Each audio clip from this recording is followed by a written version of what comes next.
eat back for snacks. This is like the last opportunity I have.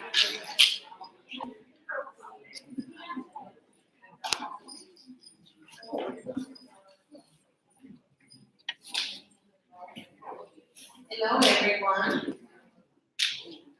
Welcome to the inaugural John T. Washington Africana Studies Series.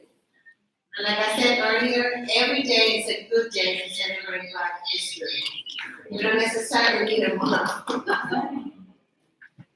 I am MC Santana, a member of the Africana Studies Advisory Committee, and I'm here to acknowledge some of our sponsors for today.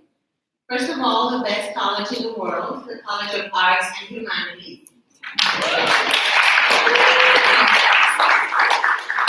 And of course, within the College of Arts and Humanities, the Department of History, and the chair, Peter Larson. Where are you? Raise your hand. I just saw him. I also wanted to acknowledge Dr. Fun Gordon for also her efforts and her leadership as coordinator for African Studies. And also Ambassador Harriet Edam Thomas for her help bringing today our very special guest.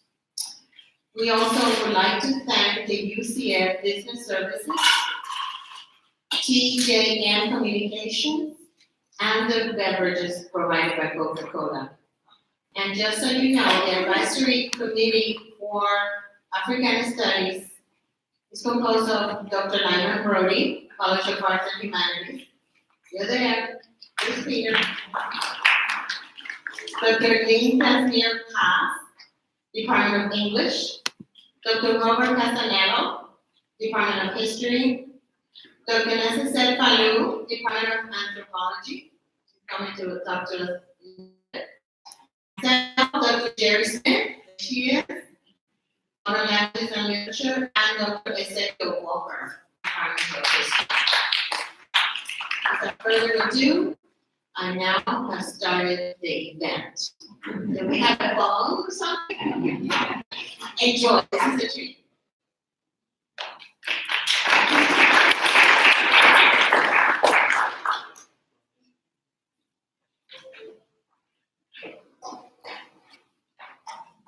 Good evening.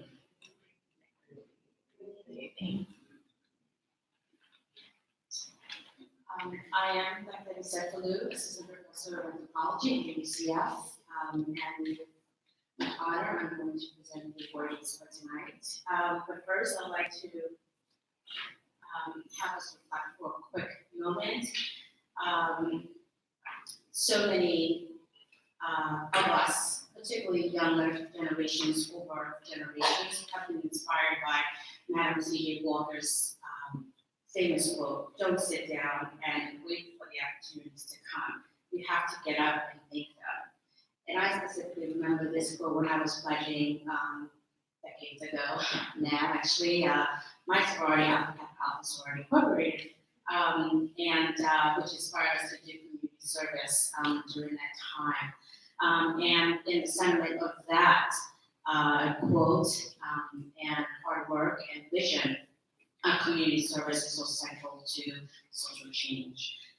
So without further ado, I'd like to present the first awardee to Raven McLean. She's senior here at UCF, and she is being awarded the Washington Community Service.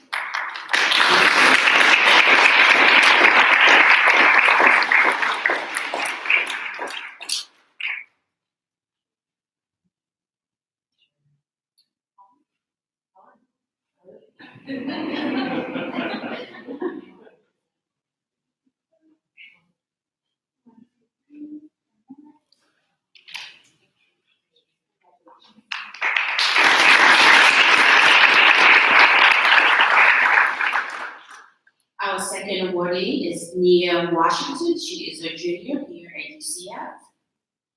And she is being awarded the UCF Business Service Dining Stipend. Are you here? She's not with us tonight, and so we will make sure that the award is given to her. And our last awardee is Kiana Johnson. She is a sophomore here at UCF, and she is the recipient of the Washington Scholarship Award. So,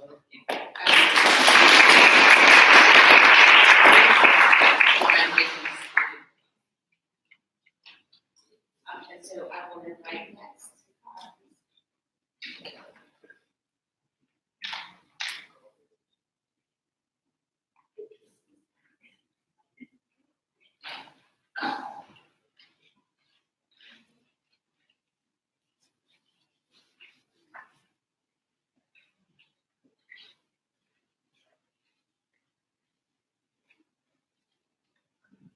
Good evening. My name is Aisha Allen. I'm currently vice president of Nancy Washington Art Society here at the state. Today we honor men whose presence, attitude, and affection all serves as a community of unselfishness. Dr. John C. Washington embodied everything that young educators and strive to do today. His passion and dedication to the youth community were infectious as he soon became black here at UCF. With a list of accolades and accomplishments stemming from the establishment of the Black Faculty Staff Association to the multicultural academic support services, Dr. Washington was a steadfast community with. Dr. John C. Washington was immortalized in 1984. A year after his death, by naming what we know as the Bruce Lee to the John C. Washington Center. Soon after that, in 1996, the John C. Washington Honor Society was founded and established by 8 undergraduate students aiming to uphold the legacy of the late Dr. John C. Washington. The group of dynamic minority leaders established 3 fundamental principles: scholarship, leadership, and service. 3 things that Dr. Washington demonstrated throughout his entire career. The mission of the Honor Society is to question, evaluate, and raise the standard of education for the minority students at UCF. I stand before you today as the vice president of the organization committed to uphold the legacy of Dr. Washington. The John C. Washington Honor Society is a service-based organization designed to do a lot of the same things Dr. Washington dedicated to: community service, scholarship attainment, and encouraging leadership amongst the minority community. An organization dedicated to the betterment of the youth community and a minority presence within it. Just last semester, we initiated the biggest class of students, which consisted of 54 of the best and the brightest of the UCF, with an average GPA of 3.25 and a minute completed over 300 community service hours in just 1 semester. The John C. Washington Honor Society is growing and gaining momentum in the right direction, and I truly believe Dr. Washington himself will be exceptionally proud of his progress. At this time, I'd like to recognize some of our members who have come out to represent John C. Washington Honor Society.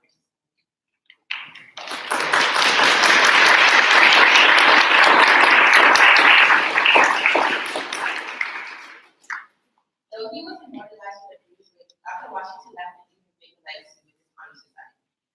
John C. Washington Honor Society, since its founding, has continued to impact the community and student body of UCF. With the last inducted class being the biggest ever, the organization not only grown in numbers but impact as well. The society conducts a number of community service projects every week. Some past service events include food drives and Sunday night food shares, where we go out and surrounding downtown communities to prepare and serve dinner to the less fortunate. Our service, however, does not stop there. It extends into nurturing the youth in our neighborhoods. John C. Washington Honor Society volunteers bi-weekly to the Youth Branch Boys and Girls Club and Junior Practice School, helping the kids with their homework, mentoring them, and letting them friendly, helpful hands and teachers and students alike. As for the immediate UCF community, the Honor Society conducts weekly motivational Mondays and random acts of kindness throughout the campus. Our members are among the top of their classes and continue to propel Dr. Washington's legacy into a bigger and brighter future. Thank you to everyone that has played a role in supporting the society. Thank you to everyone that has supported our efforts as we continue to be forced with minority students. Dr. Washington was a man of many titles: husband, minister, father, educator, and the list goes on. But the most important thing about his life is that he left an everlasting legacy here at the University of Central Florida. and the surrounding community, and we ought to be forever grateful. As Chuck Palahniuk said himself, the goal isn't to live forever, it's to create something that will. Thank you.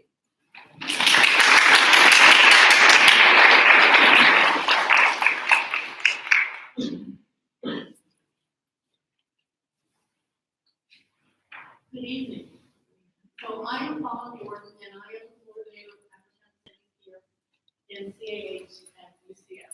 So I'm here tonight, I'm very pleased and proud to introduce to you my friend, Alika Butler. One of the essays I assigned this semester in AMH 3572, Black American History 2, is Robert R. Wiley, The Architecture of Racial Segregation. It was an essay published in 2005. He suggested that the period 1880 to 1960 shaped the built environment of race in the nation. Along with the isolation and partitioning of architectural form, Wyand also noted the resistance, agency, and vibrancy of alternative Black spaces. My introduction is a brief architectural study of beauty and grace within a culture of white supremacy, an alternative Black space. Alika Bundles and I met in Pine Bluff, Arkansas, Jefferson County, in the 1960s because her grandfather, Marion Roland Perry Jr., lived there. Her grandfather's older brother, Henderson Turner Perry, owned the funeral home in Pine Bluff. On 26 December 1942, Henderson T. Perry, age 51, married Sally Eileen Stewart, age 38, in Pine Bluff. I often heard Mrs. Perry refer to him as her dead husband. I understood him too.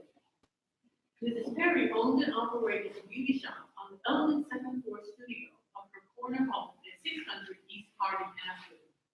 The second-floor space held a bedroom positioned at the front of the house, connected by an interior hallway to a half bed with shampoo bowl and sink and toilet in the middle.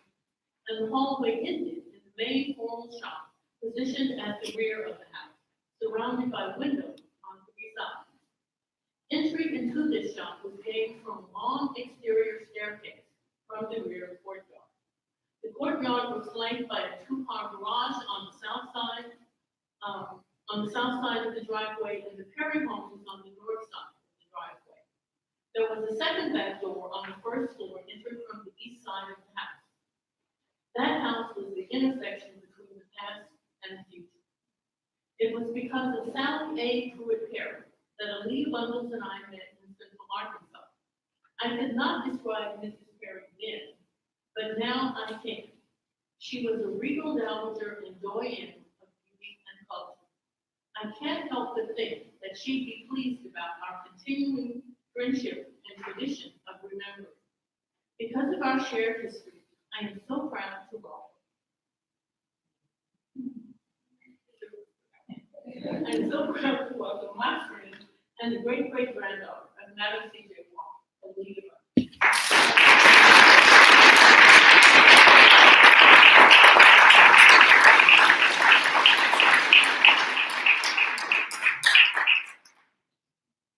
And Dr. Gordon, she would be really happy.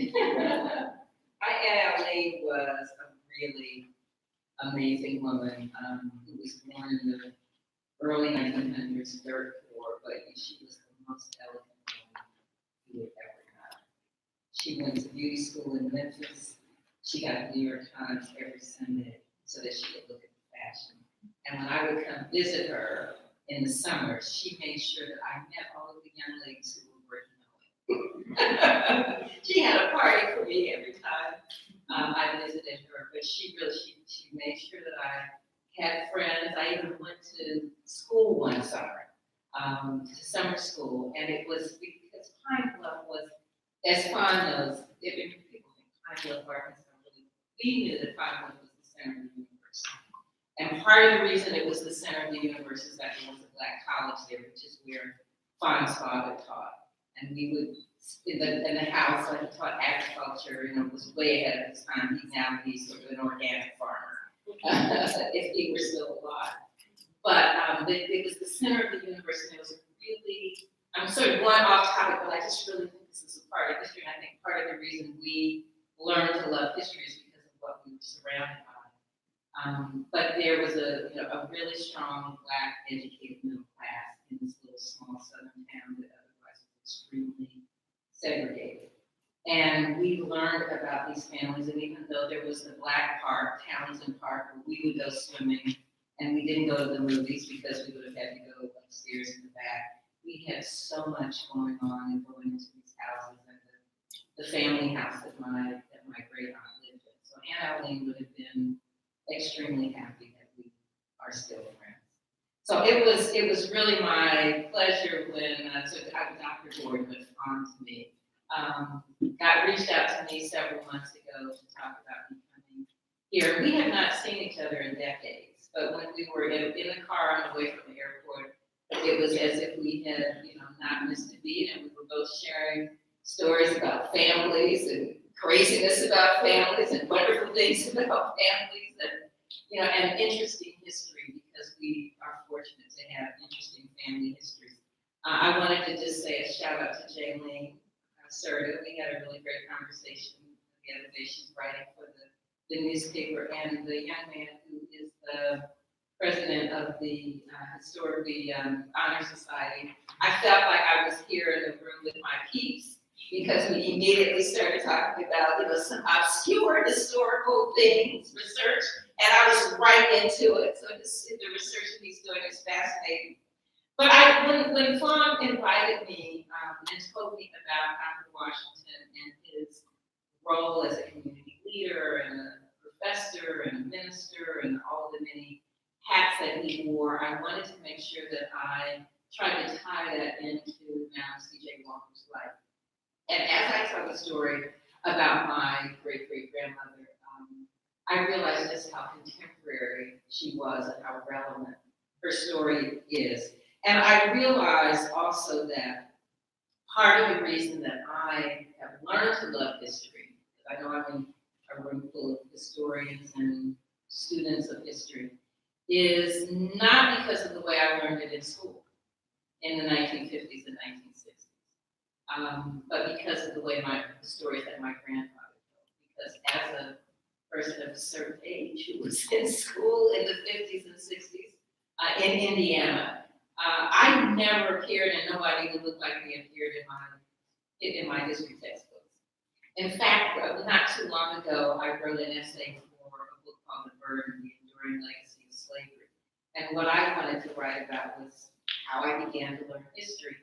And I had this memory sitting in my history class, and my memory is that I was the only Black student in the class. One of my girlfriends said she was in that class too, but I think we weren't speaking to each other. This average could be very true. But my memory is that I was like there in the middle of the class, and in the one day that Black people were mentioned. And my memory from that textbook is that slaves were contented. And I remember feeling so small and humiliated about that, but that was just a memory, and I wasn't sure if it was an accurate memory. And as I was doing the research of this essay, a friend of mine was able to track down the textbooks that had been approved for Indianapolis during that period of time, and she got pages from that textbook. And in fact,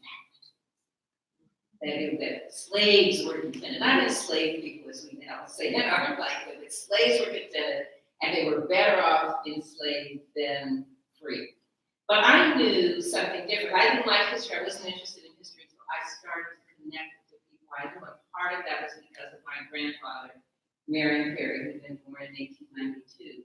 And his history of Arkansas was a memory of his grandfather, who had moved from Memphis to Helena, Arkansas, right after the Civil War, who was elected to statewide office during Reconstruction, and who was superintendent of prisons in Helena, Arkansas, where the majority of the voters were Black.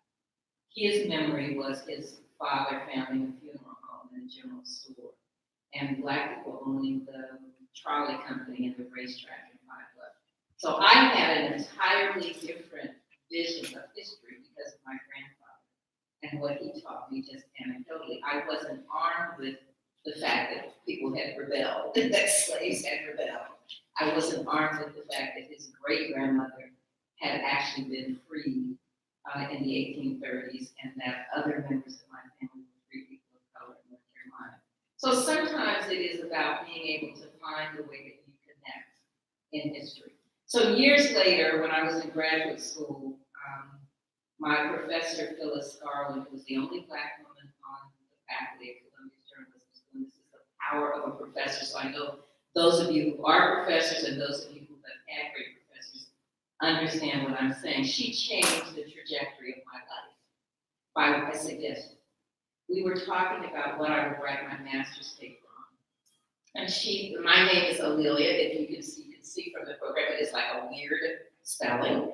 And that A apostrophe capital L, is, if you know what it is, you know where it comes from, then it makes sense. But Phyllis said to me after I had given her some very cliche topics, she said, your name is A'Lelia. Do you have any connection to Madam C.J. Walker and her daughter, A'Lelia Walker? And I'm pretty sure Phil knew the answer to this question, but I wasn't walking around going, this is my family. And she asked me that question, and I said, well, yeah, that's my family. And she said, that's what you're going to write about. And I know that many of you, I see Dr. Santana nodding, I'm sure you had the same experience where you see a vision for a young person that they don't see for themselves and you help them on a path. That was 1975, and I have been doing research and writing about Madam C.J. Walker and her daughter. Now, I had to go to work and I had a long career in network television news for 30 years because I didn't have a trust fund despite the wealth that Madam Walker had. But all of those things came together with my skills as a journalist and my curiosity and my research that allowed me to now be the person who gets to tell Madam Walker's story. So now we're going to see if this works because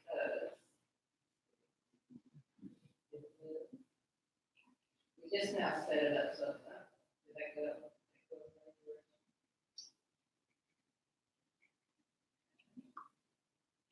No. You're gonna fix it for me. It's going haywire. It was a little frightening to me when I saw that all the letters in the bottom part are kind of pushed together. I don't know why that is. It wasn't that way when I did it on the computer last night. Okay, now so now it. Excellent. Okay, now I got it. Excellent. All right. Sorry for the technical difficulties, but we just took this up again, right? So some of you, I'm sure, know something about Madam C.J. Walker. You might have heard that she is the woman who helped develop the hair care product, that she became a millionaire. She was, some people say, the first American self-made woman millionaire, not to marry or inherit it from a father or husband. Some people might have grown up hearing that she invented the hot comb, but I'm going to tell you that's not true, that she did not. Very important to me because I don't really care about the hot comb, but some people do. What I became excited about her is the difference that she made in her community. In 1917, 2 years before Mary Kay was born, Madam Walker held this convention for sales agents in Philadelphia. 200 women came from all over the United States. They had been washerwomen and maids and cooks and sharecroppers, and now they were earning their own money as Walker sales agents. And she had founded her company in 1906, and 11 years later, she was able to put together what I think was probably one of the first national meetings of women entrepreneurs, women in business, coming together. And at that convention, like Mary Kay, she gave prizes to the women who sold the most products and brought in the most new sales agents. But she also gave prizes to the women who had contributed the most to charity in their communities. She really saw these women as becoming economically independent. She listened to their stories about how much money they were making now, how they've been able to educate their children and buy homes and contribute to their churches and contribute to the civic organizations in their community. During her keynote speech, she said to them, I want others to look at us and realize as Walker agents that we care not just about ourselves, but about others. Your first duty is to humanity. She really saw them as making a difference in their community. It wasn't just about making money for in some ways, I think that her hair care products became a means to an end once she saw the power of women coming together. At the end of the convention, the women sent a telegram to President Woodrow Wilson urging him to support legislation that would make lynching a federal crime. So I sort of see her as Black Lives Matter woman. That she knew that she had to stand up, and that Woodrow Wilson was not sympathetic at all to what she was saying. He resisted supporting that legislation, but she had the women sign a petition and send that to the president. A couple of weeks before, she had been part of the Negro Silent Protest Parade in New York, where people marched up Fifth Avenue protesting the recent riots in East St. Louis. So she was using her money and her influence to make a difference, not just to spend it on cars and furs, which she did love, but she knew that she needed to use a part of what she made, she said, to help others. But this is where she started life. In Delta, Louisiana, on the same plantation where her parents and older siblings had been enslaved. She was born in December 1867, the first child in her family to be born free. By the time she was 7 years old, both of her parents had died. And so she was left in the care of an older sister, Lavinia. Lavinia was married to a man who was really kind of cruel, as Sarah Breedlove was her birth name. And Sarah later said, he was so cruel, she said, that I got married at 14 to get a home of my own. She married a man named Moses McWilliams. They had a daughter, Lelia, who I'm named after. And then when Sarah was 20 and Lelia was 2, Moses died. Causes unknown, because there's no death certificate. But she moved up the river to St. Louis, where her older brothers had moved during what was called the Exodusters movement. Some of you who study Southern history know 1879, 1880. A lot of African Americans along the Mississippi River just left because they realized they were not going to make any money sharecropping. So they waited on the sides of the Mississippi River, as we see immigrants now waiting to get away from really hard circumstances. And they started moving north. Many were going to Kansas, where they thought there was free land. But her brothers ended up staying in St. Louis. They got off the boat in St. Louis. So now her brothers were there. They were barbers, and she knew she wasn't moving back in with her older sister. And she ended up in St. Louis. And her brother's barbershop was very near St. Paul African Methodist Church. And if you know anything about the history of the AME Church, you know that even during slavery, the church was educating people when it was illegal to read and write, and that they had missionaries in Africa. Their leadership tended to be more educated, more progressive. And so the women of the church took Sarah under their wing, made sure her daughter was enrolled in kindergarten, made sure that they were mentoring her. And it was these women who began to give Sarah Breedlove McWilliams a vision of herself as something other than an illiterate washerwoman. So time went on. She married a guy named John Davis, who was, worse than not being married, but she thought it would improve her life. And the stress was getting to be horrible. A couple of her brothers died, and life was really difficult despite the help from these women. And her hair began to fall out. And she said that, I stuck this in to remind her that she was a washerwoman, but I have to have visual aids, so that's there. So here she is in the center. So her hair began to fall out. While this might just look like she has a short natural, in fact, she has a lot of bald patches. And she said, I was so ashamed of my frightful appearance that I prayed to the Lord for a solution. And one night in a dream, a big African man appeared and told me what to mix up for my formula. Some of the ingredients came from Africa. I sent for them. I applied it to my scalp, and my hair began to grow back faster than it had ever fallen out. I saw you raise your eyebrow like, really? Really? And I will say that I don't jab her entirely, because even Einstein said that part of the theory of relativity came to him in a dream. But I think that was part of the truth. There also were some other products on the market. Cuticura actually is a name we know now. That was very similar to what she developed, which was a shampoo and an ointment that contained sulfur. And sulfur is a citrus-oil remedy for skin and scalp infections. And in fact, her problem was that in a time when most Americans didn't have indoor plumbing, people didn't bathe and they wash their hair even less often, and it's so gross that I don't want you to really think too hard about it.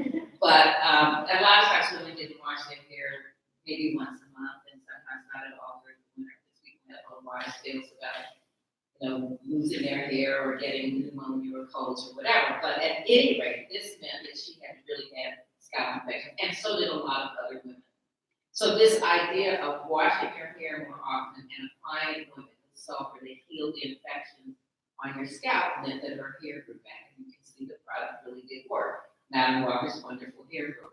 So she was in St. Louis, and then she moved to Denver, where her good friend Charles Joseph Walker moved from St. Louis to Denver. They got married. She started taking out ads as Mrs. C.J. Walker, and then she became Madam C.J. Walker. A bit of an affectation, because Paris was the center of fashion and beauty, and women who were in business, who had, were seamstresses, who had boarding houses and some illegal businesses, used the title Madam, but it was a title for business women. And she became Madam C.J. Walker. She and C.J. Walker were in Denver for about a year or so, and then they began to travel throughout the Southwest, through Texas and Oklahoma and Kansas, selling her products. So here's her wonderful hair grower and her vegetable shampoo. And which I always think, and I would say, tell me your name. Yes. Bryce? Yeah, right. So Bryce is doing consumer culture. So this is something that might be of interest to you. Is she put her own image on her products. And this was at a time when nobody was telling Black women that they were beautiful. And she was modeling that. She's saying, this is my hair, and it's nice and full and bushy, and I'm putting my own image, because in fact at the time, there were advertisements for people who were advertising straightening hair products to Black women, and their before and after pictures would be a drawing of a person whose skin was waxy, whose hair was kind of wild and sticking out, and the after picture was a Gibson girl. And I think that even most white women couldn't quite be the beauty standard of the Gibson girl at the time. But that was the contrast that was made, and she put her own image, and I think it sent a message to her customers. You can begin to see this transformation as Sarah Breedlove, now Sarah Breedlove Walker, is traveling around teaching women, helping them develop an independent income. She's gaining her own self-confidence. And again, this becomes a means to an end. It's really about empowering women. In 1910, after having lived in Pittsburgh for about a year and a half and opening her first beauty school called Lelia College, named after her daughter, Lelia College of Beauty Culture, she moved to Indianapolis, because Indianapolis had a very thriving Black business community. And 3 Black newspapers, including one called the Indianapolis Freeman, that was nationally distributed. It was kind of like a Black USA Today. It had a great car events, front section, a great sports section that told you what was happening with the Negro Baseball League and the Renaissance basketball players in Harlem, and a great entertainment page, because George Knox's son was an actor as part of the Lafayette Players, and so there would be information about musicians and actors and actresses. So it was a paper that the Pullman porters who came through Indianapolis would take with them, and as they traveled, Indianapolis was called the Crossroads of America, as it is now, because of all the trains that went through. So it was perfect for Madam Walker's mail order business, and these Pullman porters would pick up the papers as they came through, and if they were going to San Francisco or Boston or Detroit or Atlanta, they were taking the papers that she now included in her advertisements. She used that before and after pictures, took out 2 columns over from top to bottom with testimonials. And women would write letters to her, and she published them. And they were both about what her product had done and what their incomes were. So one woman wrote to her, and this was included in the ad. Before I started using Madam Walker's wonderful hair grower, my hair was an 1/8 of an inch long. And now my hair is down my back, and I have been able to throw my wig away. So she was a very happy customer. Another woman wrote to her, she said, you have made it possible for a Black woman to make more money in a day as one of your sales agents than she could in a month working in somebody's kitchen. So it was not only about how you felt and how you looked, It was about what you could do, how much money you could make, the difference that you could make in your community. So Madam Walker arrived in Indianapolis. This is in front of her Indianapolis house in 1910. She's here with her niece. Behind her is her bookkeeper, now would be the CFO. And behind her is Alice Kelly, who was called the floor lady of the factory, but she'd be the factory manager now. She had been the dean of girls at a black school in Kentucky, ex-New York. And Madam Walker persuaded her to come work for her. So not only was she the manager of the factory, she also was Madam Walker's private tutor. Because remember, she had very little formal education, and as she was speaking in front of crowds, she realized that she needed to improve her grammar, that she needed to make sure that she was reading about current events. And Alice Kelly was one of the people who helped her with that, because she believed in lifelong education. One of my favorite stories, we have really, dozens of letters between Madam Walker and her attorney. And he wrote to her and said to her, the next time you're in Indianapolis, because she traveled a lot, the next time you're in Indianapolis, you need to go to the bank to fill out a signature card, because your handwriting has improved so much, the bank is not sure it's you writing those $1,000 checks. One of her secretaries, who was my neighbor when I was growing up, who had gone to work for Madam Walker when she was 16 and was ancient by the time I met her, said that when Madam Walker was in town, she would gather the office girls together and read the newspaper together. And if somebody didn't understand the word, they would look it up. Because there was no shame in not knowing. Everybody was there to learn. Lifelong learning was something that was important. She built this factory the year after she moved to Indianapolis. And this is her team, her strong team. So because she had not had a great deal of formal education, she surrounded herself with people who could fill in the gaps. Her attorney, F.B. Ransom, had studied law at Columbia University. And he's really, I think, one of the reasons that her business was, that she was able to stay on track. She was the visionary. His crossing the T's and dotting the I's and making sure everything was legally done meant that she had the latitude to travel and not worry about what was happening at home. Her bookkeeper, one bookkeeper you saw in the car, the one she hired after that particular bookkeeper died, was a woman named Marie Overstreet. And Mrs. Overstreet had the highest civil service exam score in Indiana in 1916. And she wanted, like a lot of young women as World War I was starting to go to Washington and work in the War Department. They were hired. And she sent in her application and she was hired, and then when they saw her picture, they told her there was no job. But Madam Walker was quite happy to hire the person who had the highest civil service exam. So she surrounded herself with strong people. Here's her attorney. And you can see this fur coat. As I said, she loved furs and cars, but she also was very conscious of philanthropy.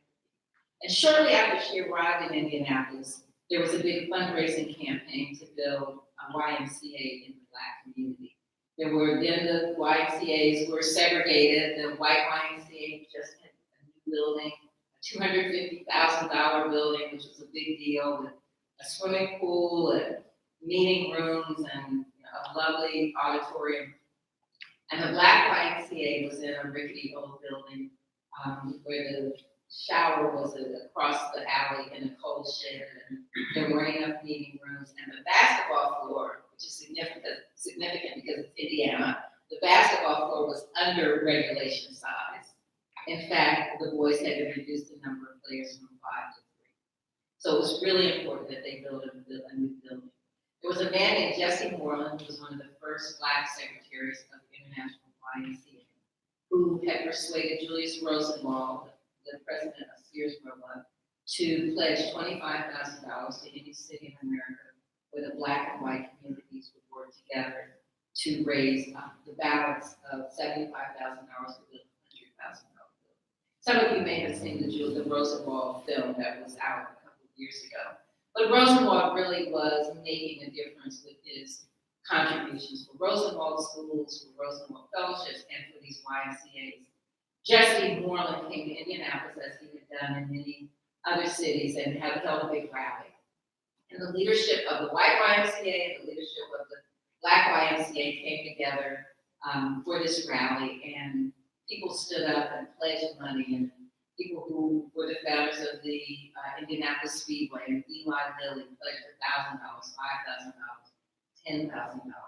And to everyone's astonishment, Madam C.J. Walker, who was still relatively new in town, stood up and said, I pledge $1,000 to the building fund of the YMCA because I believe if I help our boys, it will help our girls.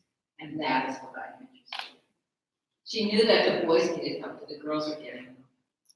People were stunned. No Black woman had ever pledged that amount of money for that kind of cause in Indianapolis. In fact, it was the largest gift that a Black woman had ever pledged to the YMCA.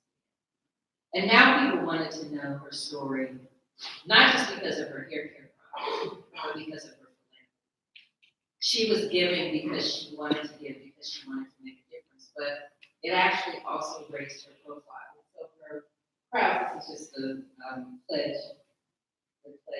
sheet. This is Madam Walker at the dedication of the YMCA. But then people wanted to know about how this woman who had started life on a plantation, the daughter of enslaved people, no real formal education, a washerwoman until she was 38, and now she was able to pledge this kind of money to this kind of cause. And so as her crowds got bigger and bigger and she shared her story, she knew that she was inspiring people. Whenever she talked, she had Stereopticon, which is kind of like a PowerPoint, but it was glass slides.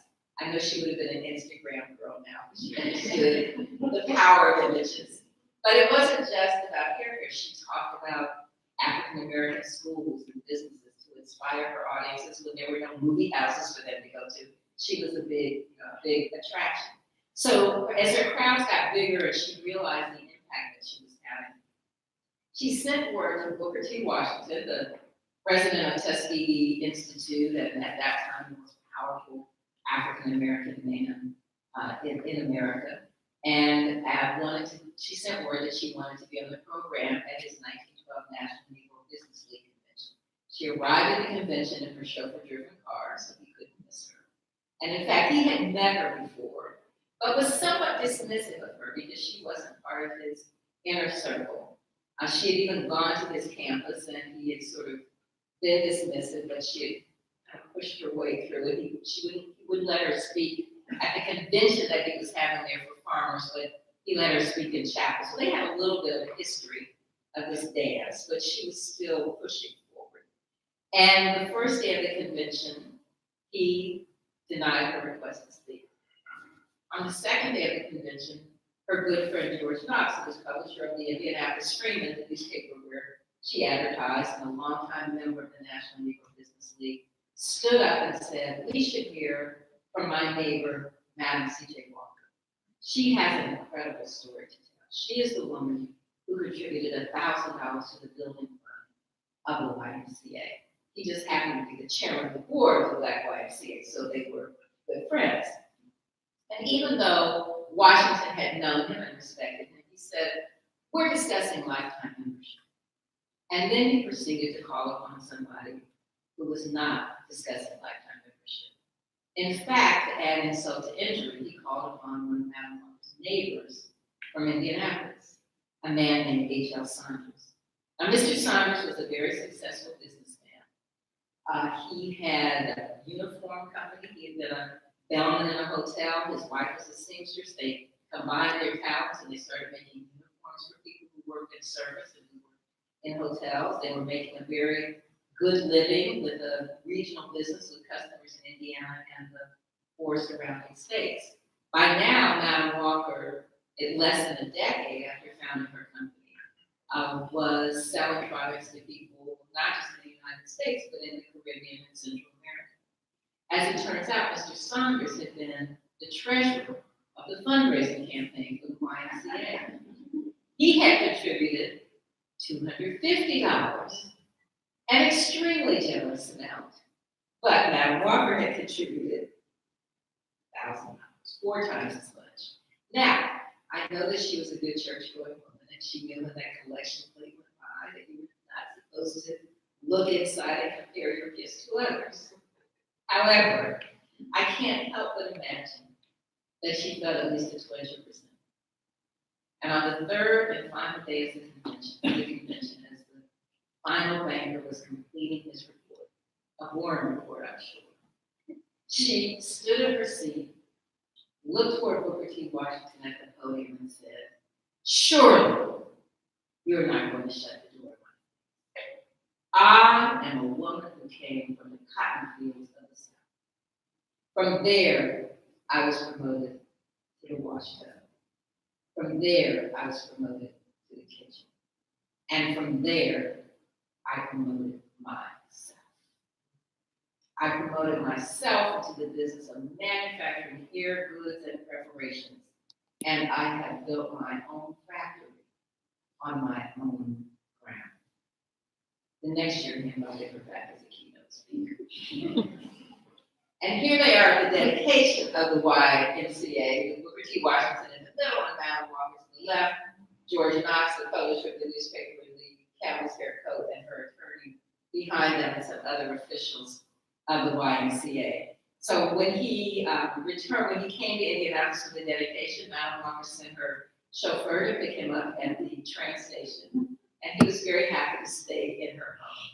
So by the time he died in 1915, there was détente between the two. Though I will say she was pushing, and she had her attorney write his chief of staff a letter saying that he should consider putting Madam Walker on his board of trustees. But there were no women on the board of trustees, and his chief of staff said he could not see his way clear. But I think if Booker T. Washington had lived a little longer and Madam had lived a little longer, she would have been the first woman on his board of trustees. It would have happened. She, as I mentioned, she's the power of life by word, and she created a curriculum for her students, for her sales agents, so that they could come to her schools, they could take mail order classes, and so I've begun to see her as an educator at a time when, a very small percentage of Americans were earning college degrees. You could get a diploma, and it wasn't a college-level diploma, but it was a credential that gave these women some kind of legitimacy. She traveled most of the year. She's here in the center with some of her agents in Ohio. She was ahead of the curve. This is her electric car, and I know Dr. Gordon is doing a lot of work on, the automobile and transportation. So here's your picture for your book. She believed in the power of advertising.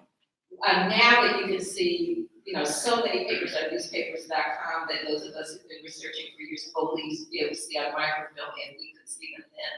You can see Madam Walker's advertisements as early as 1906, especially in Black newspapers. She had her attorney and others who worked for her send news releases ahead to the towns where she was going so that she could draw a crowd. She really understood the power of advertising, and there were many African American publishers who said that she helped keep them in business because she paid her bills on time.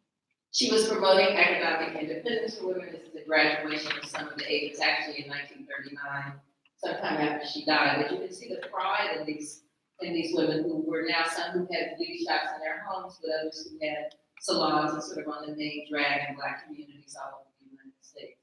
Her daughter was her motivation. Her daughter, Lelia.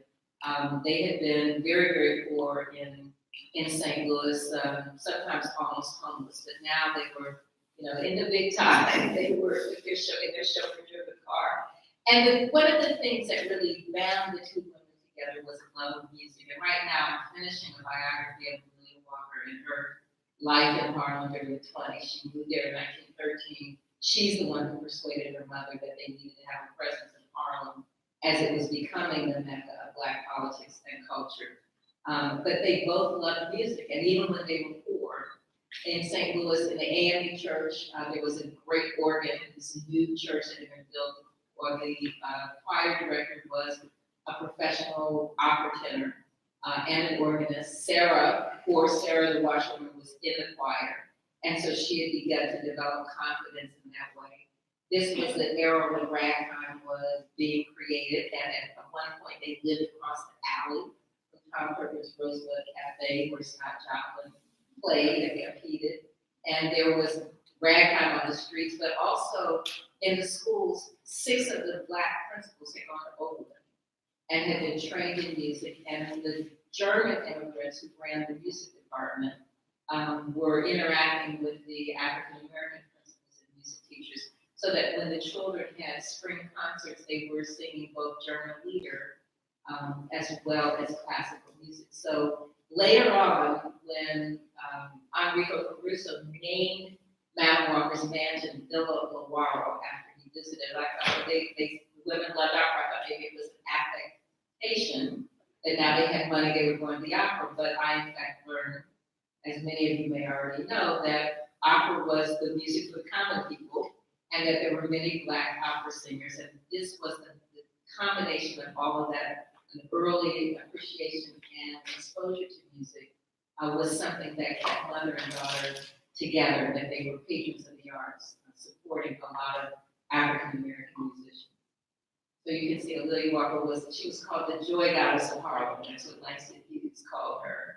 And I'm writing what I'm writing about. She's sort of, I think if you've read anything about her, it may be kind of a caricature where Mama made the money, her daughter spent the money, but of course it is so much more complex than that. She was a major patron of the arts during the Harlem.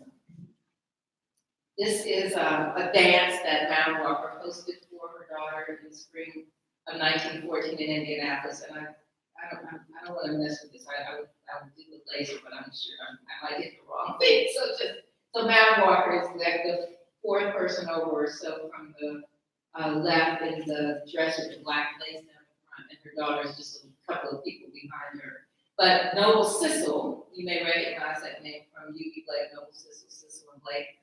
Noble Sissel was a young college student living in Indianapolis during that period of time. He was on the program as the entertainment. So much long before he became famous, he was performing for Madame. In 1913, A'Lelia Walker persuaded her mother to buy property in Harlem, and this house that was on 136th Street was designed by Berger Tandy, one of the founders at Alpha Phi Alpha fraternity, and the first licensed Black architect in New York. This is the salon inside Madame Walker. So proud of this. So A'Lelia Walker had orchestrated the redesign of the mother, made her mother proud. There's always that kind of tension between mother and daughter, living up to expectations. That's part of the drama of the book I'm writing right now. And this is the beauty college that was in the basement. More advertisements from the Harlem branch. I guess I had that one there. I guess I didn't delete something, sorry. So Madame Walker was very much a political activist. As I mentioned in the 1970 convention, her agent sent a telegram to President Woodrow Wilson urging to make lynching a federal crime. And this is the silent protest parade that she helped to organize as part of the NAACP's executive committee. This petition, which I know you can't read, but it is a petition that she and a number of Harlem leaders put together and signed and took to Washington, D.C. a few days after the silent protest parade to the White House. They were told that they had an appointment with Woodrow Wilson, but when they arrived, he was busy with something else. They didn't see them. But in this, they list the number of lynchings that had happened, and they talk about the importance of making lynching federal. So Madame Walker in 1916 the company was still based in Indianapolis. Her daughter was in New York, and her health was really beginning to fail.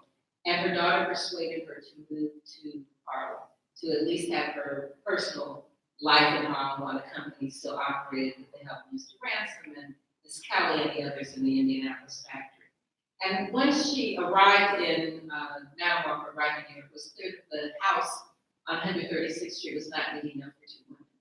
And so she decided she needed to build her own house. And she had Berger Tandy design this mansion in Irvington, New York. If any of you know Westchester County, this is right up Route 9 on Broadway. It's still standing. It's a National Historic Landmark and a National Trust treasure. And this is a convention in 1924 of her sales. This is the Walker Building in Indianapolis. If you've ever visited Indianapolis, it's right across from the IUPUI campus. This was built in 1927, also a National Historic Landmark. And this reminds me that we created a Madam Walker stamp in 1998. There are Walker products. The Walker Company never actually went out of business, though it was kind of dormant for about 30 years. But about 5 years ago, Richelieu Dennis, who's the CEO and founder of Sundial Brands, some of you may be familiar with Shea Moisture, that's at CVS and Walgreens and Walmart, and Nubian Heritage that's at Whole Foods and stores like Whole Foods.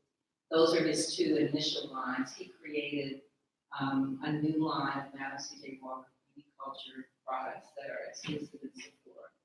Richelieu is so successful that his company was purchased by Unilever about a year ago, but he goes over as an intact company. He's still the CEO, but he used some of the proceeds from that sale to buy Essence magazine to create a new $100 million venture capital fund for women of color entrepreneurs.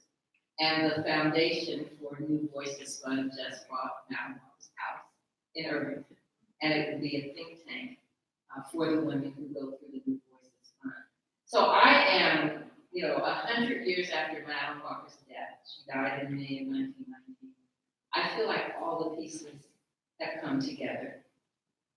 And Octavia Spencer is going to be playing Madam Walker in a Netflix series in early next year, based on my book, On Her Own Ground.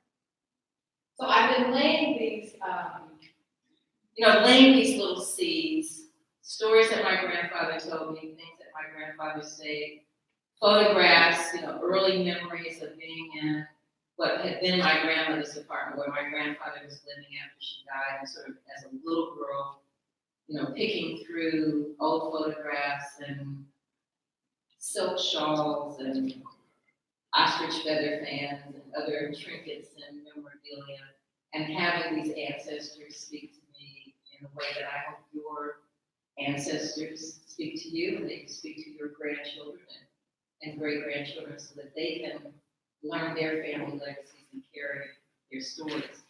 And I would just say to you in closing, before I take questions, that people often ask Madam Walker the secret to her success. And she would say to them, and you know this, there is no royal flower-strewn path to success. And if there is, I cannot know. But whatever success I have attained has been the result of much hard work and many sleepless nights. I got my start by giving myself a start. So don't sit down and wait for the opportunities to come. You have to get up and make them for yourself. Thank you.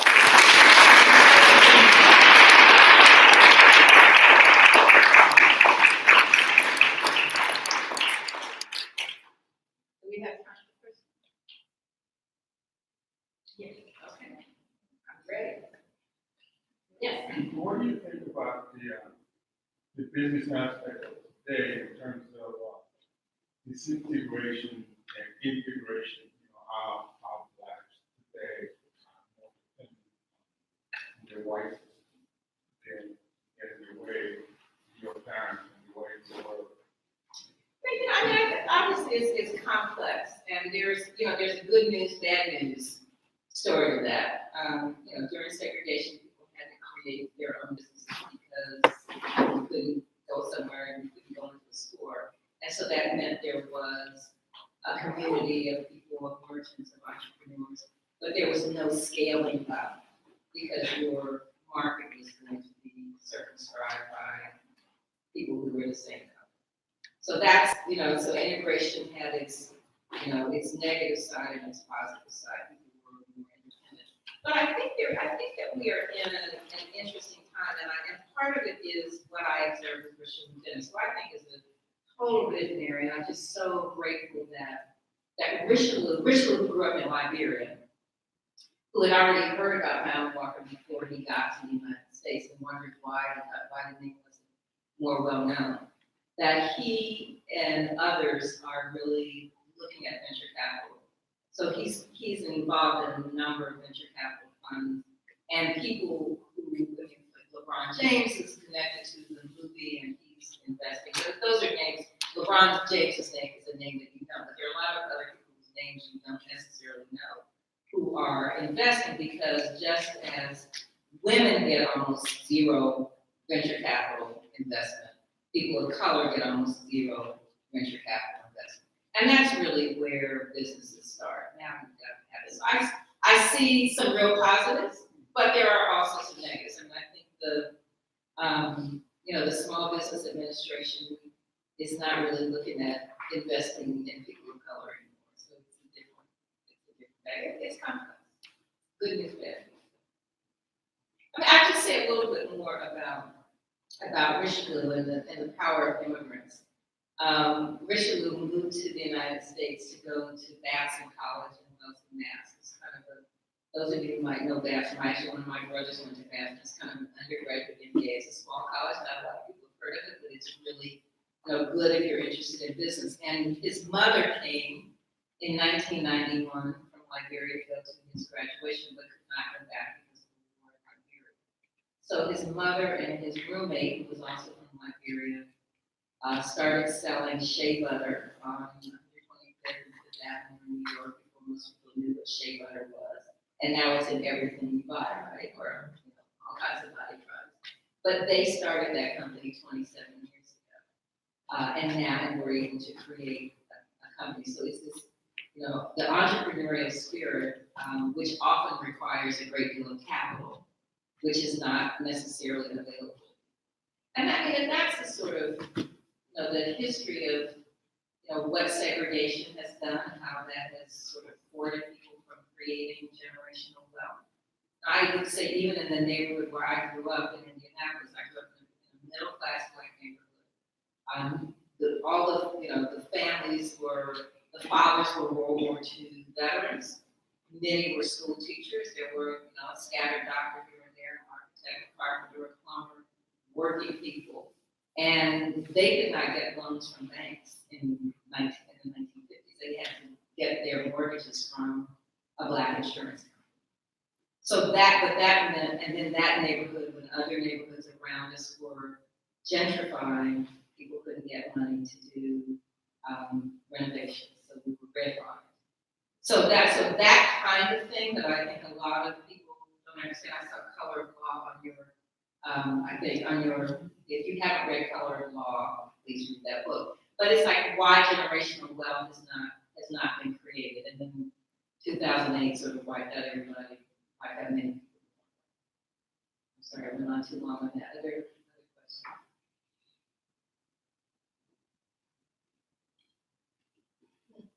Yes. Not about Madam C.J. Walker per se, but can you talk about your experiences researching your own family? Sure, absolutely. I love talking about it. In fact, this is a really, I still find information where you think, I think I found everything. So I mentioned, being in my grandmother's apartment, and her bedroom was still as it had been when she died in 1945. And when my parents and I moved, they were moving back to Indianapolis. I was born in Chicago. We lived in Atlantic City, and we moved to Indianapolis in 1955. We stayed in that apartment, in that room, for about 3 weeks while they were, while their house, the rental house, was getting together. And I remember just sort of going through the drawers and finding these things. So fast forward, my grandfather had saved all these things. He had letters and photographs and Lily Walker's marriage license with the baby breath still pressed into it, and her beautiful negligee with those filigree. I had all of these things that had belonged to Madam C.J. Walker, her daughter Lily Walker, and my grandmother May. And I felt very fortunate to have all of that. The company, this lady who was the secretary, who was my neighbor, had saved all of these letters between Madam Walker and her attorney, Lily Walker and the attorney. And those became the basis of me knowing where they were.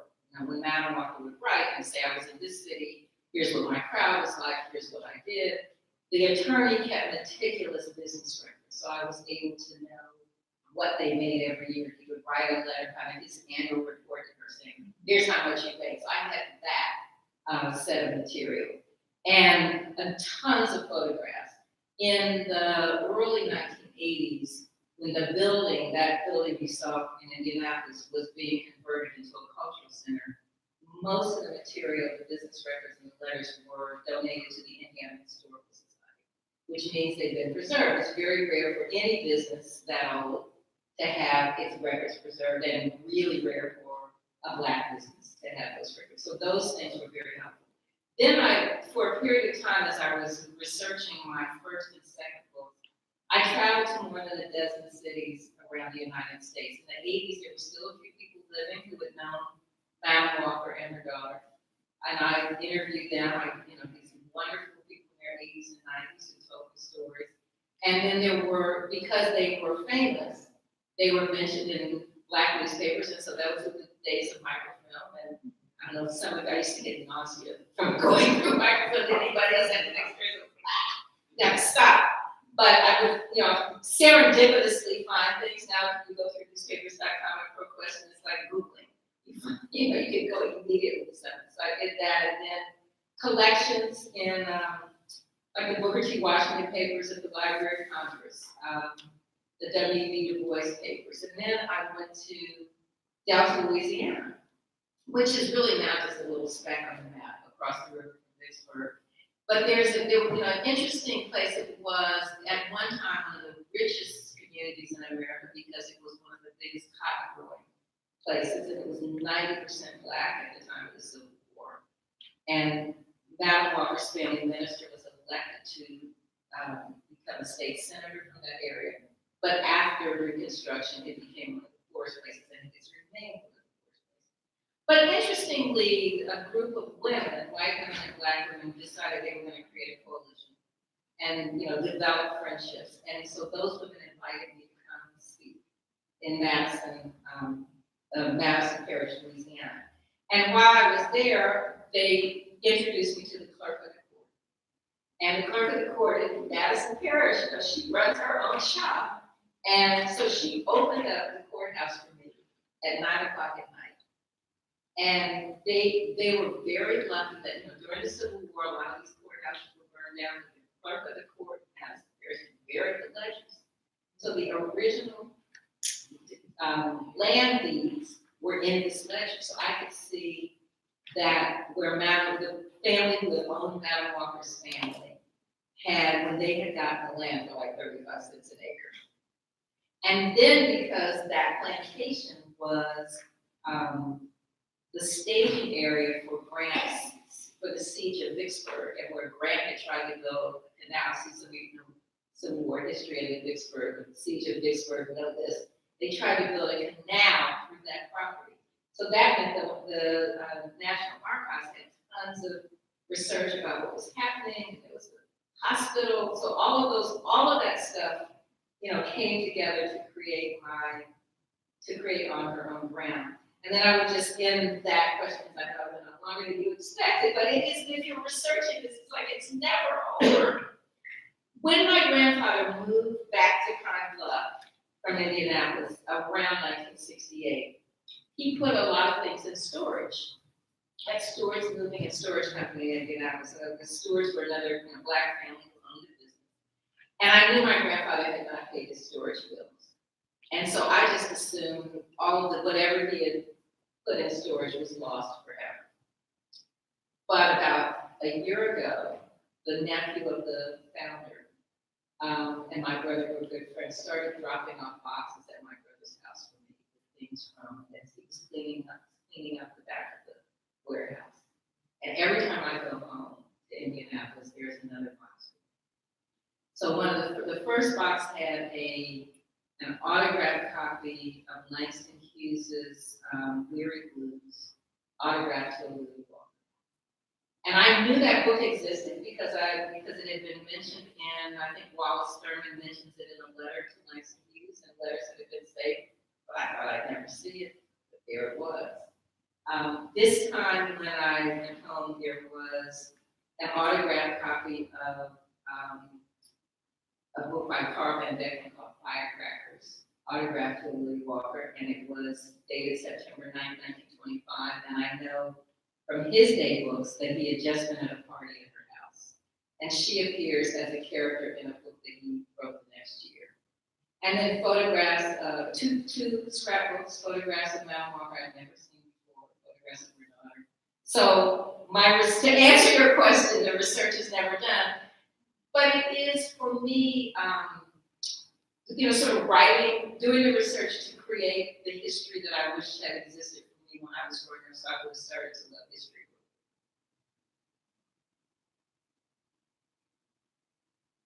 Any other questions? Yes. I was curious as to when the book actually came out, and were you at a place where you were wanting to send it out to different film companies or production companies, hoping that someone would pick it up and turn it into? Yes, I mean, this is a really long journey. And each piece of this, I mean, it's more than 40 years, I just, you write, and I wrote an article for Ms. Magazine for the Lost Women column about women nobody knew anything about in 1982. And then, there were things along the way, you just do it because the story needs to be told. And I wrote a young adult book that came out in 91. Then On Her Own Ground came out in 2001. And I actually had 2 other options that fell through. But I had learned a really difficult legal lesson sort of early on, and I knew not to make a really short option. And then there was a period of time when no movies with major Black characters were being made. The sort of conventional wisdom was they don't sell in Europe, therefore, nobody wants them.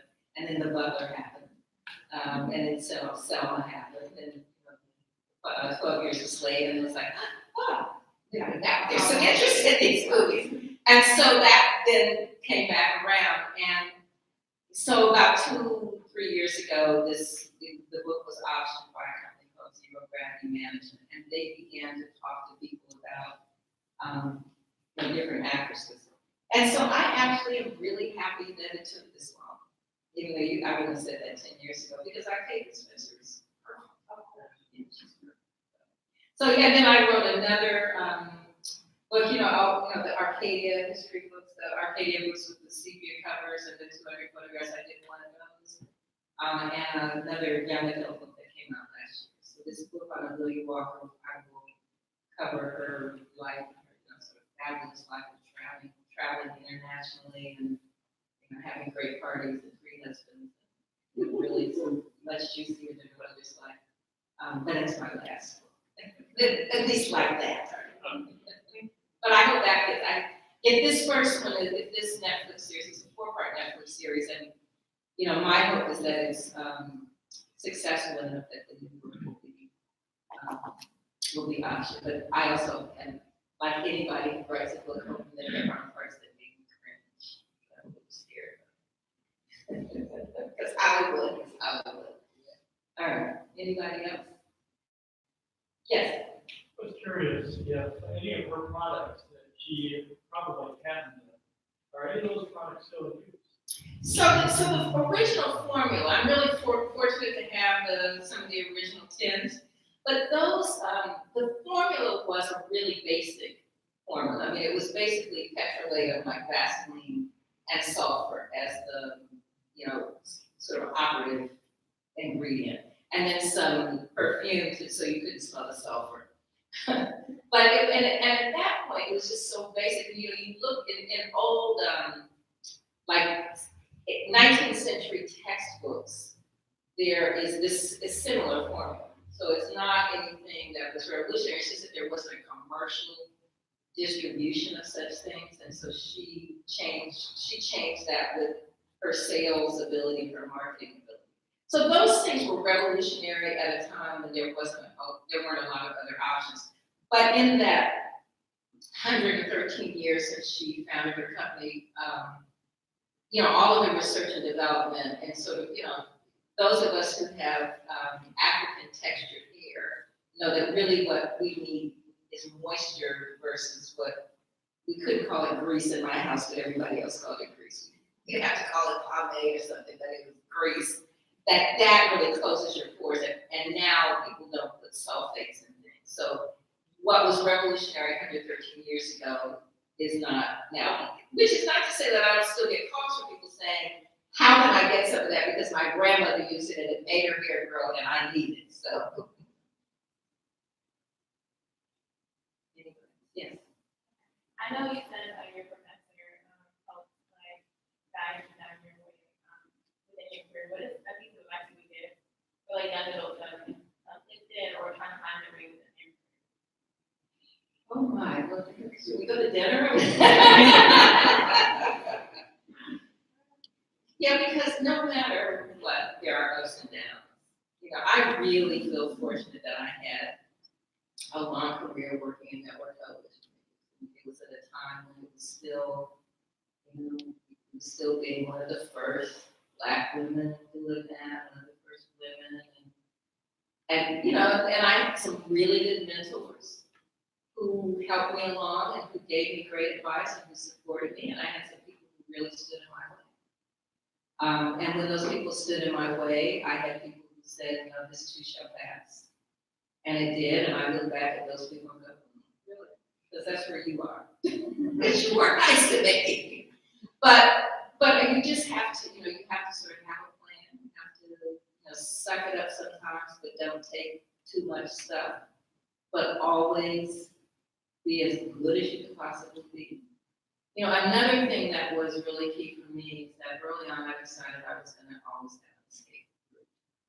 And my escape route was that I always had some money in the bank that if I needed to say goodbye, I could say goodbye. And I know sometimes it's hard to say, but that was a real priority for me. And that way I never felt trapped. But be as good as you can possibly be. And then, you know, if it's unbearable, start looking for the next thing. But don't tell them that you're looking for the next thing. You know, the last job that I had in network television, I mean, something that I enjoyed doing, but I had a boss who was kind of petty. And well, you know, at that stage of my life, I was not going to confront her about her pettiness. I just made a decision that I was going to leave and I was going to have something else that I was doing. And when I got ready and I had put some more money in the bank, I had a conversation with her and I said, you know, it's been great. And I'm going to be leaving in 4 weeks. And whatever you need me to do between now and then, I am really happy to do. And I was gone. So I hope that's cool. Thank you. So wrong.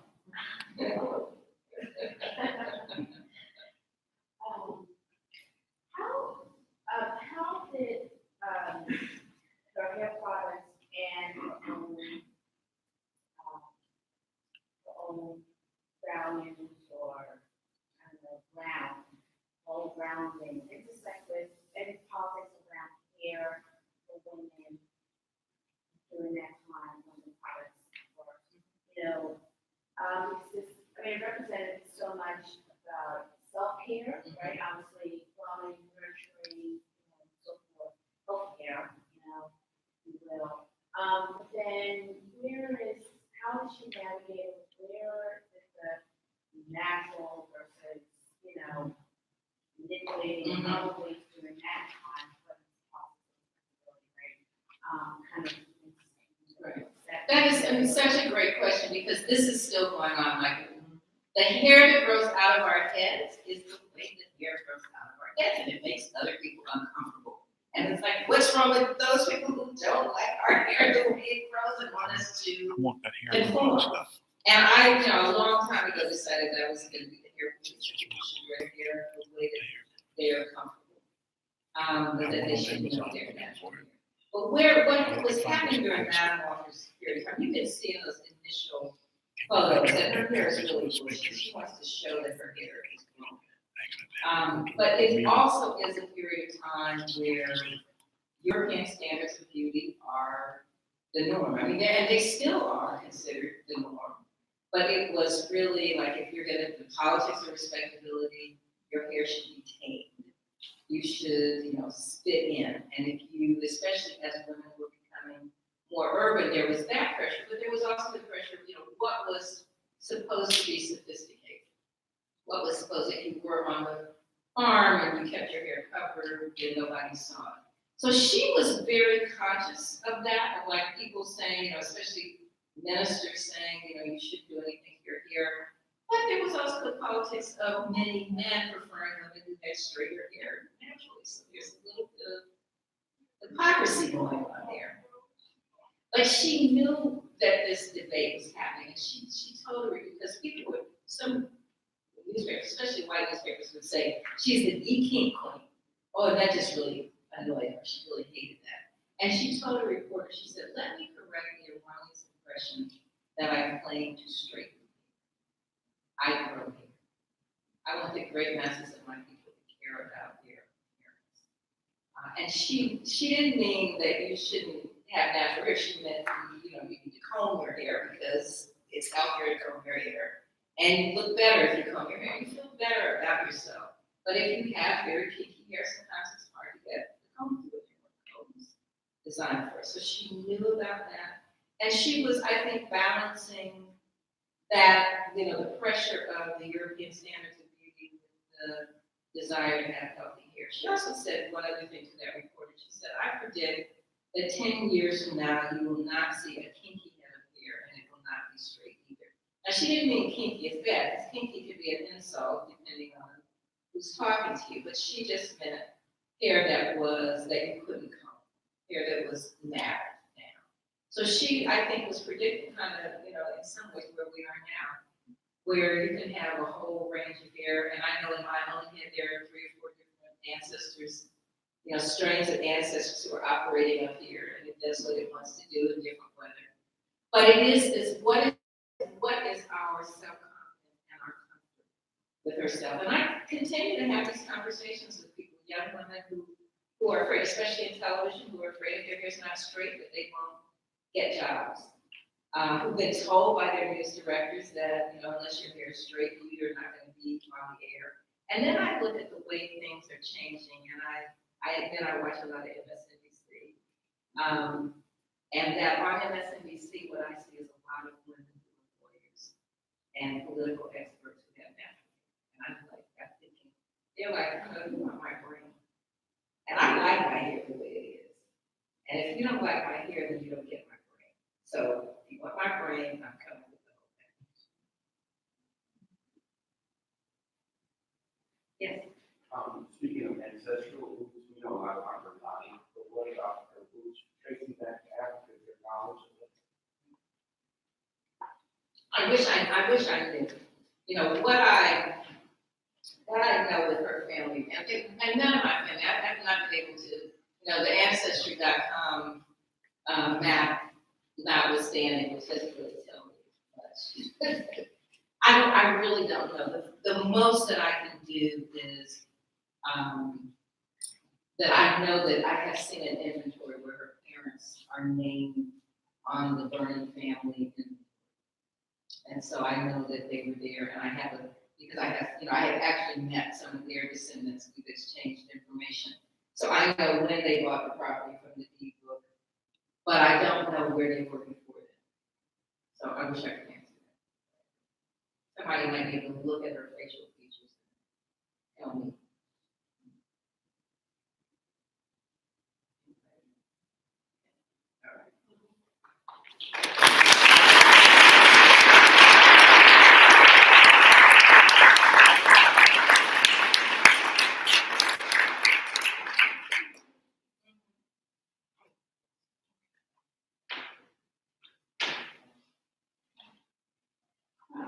Yes.